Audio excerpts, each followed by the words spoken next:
رسول اللہ صلی اللہ علیہ وسلم جب دھوتے یا جب نہاتے تو 1 صاع سے لے کر 5 مد تک پانی استعمال فرماتے تھے، اور جب وضو فرماتے تو 1 مد پانی سے۔ صحیح بخاری حدیث نمبر 201۔ سعد بن ابی وقاص رضی اللہ تعالی عنہ رسول کریم صلی اللہ علیہ وسلم سے نقل کرتے ہیں کہ رسول کریم صلی اللہ علیہ وسلم نے موزوں پر مسح کیا۔ عبداللہ بن عمر نے اپنے والد ماجد عمر رضی اللہ تعالی عنہ سے اس کے بارے میں پوچھا تو انہوں نے کہا سچ ہے، اور یاد رکھو جب تم سے سعد رسول اللہ صلی اللہ علیہ وسلم کی کوئی حدیث بیان فرمائے تو اس کے متعلق ان کے سوا کسی دوسرے آدمی سے مت پوچھو۔ صحیح بخاری حدیث نمبر 202۔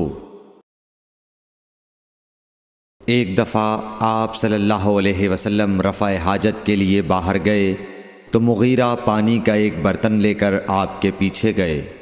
جب آپ قضائے حاجت سے فارغ ہو گئے تو مغیرہ نے آپ کو وضو کراتے ہوئے آپ کے اعضائے مبارکہ پر پانی ڈالا۔ آپ نے وضو کیا اور موزوں پر مسح فرمایا۔ صحیح بخاری حدیث نمبر 203۔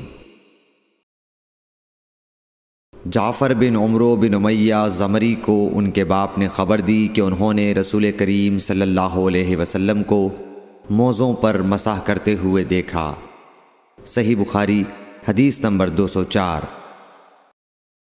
جعفر بن عمرو اپنے باپ سے روایت کرتے ہیں کہ میں نے رسول اللہ صلی اللہ علیہ وسلم کو اپنے عمامے اور موزوں پر مسح کرتے دیکھا۔ صحیح بخاری حدیث نمبر 205۔